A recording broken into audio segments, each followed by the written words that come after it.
Kenapa you buat macam ni? Abang yang tak nak duduk berbincang dengan Farina. So this is the only way for us to get the children. They are all mine, okay? You ni aunty dia je. Betul tak? Abang jaga dia orang daripada kecil. Kenapa sekarang Farina buat macam ni? Wait, are you really sure yang abang jaga dia orang dengan elok?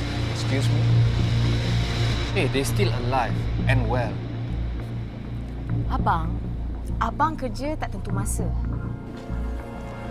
Kalau tiba-tiba malam dapat on call, macam mana? Abang tinggal je budak-budak tu kat rumah.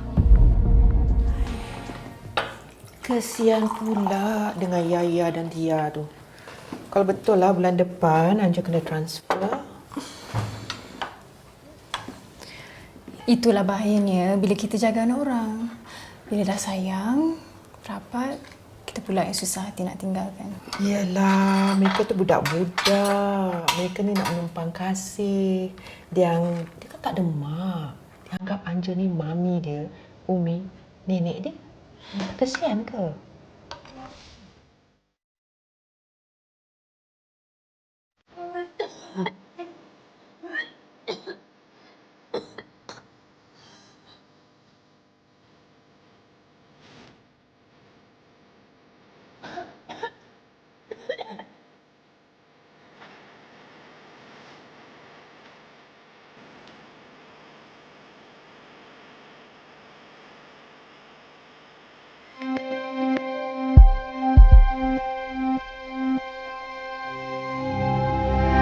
Jangan lepas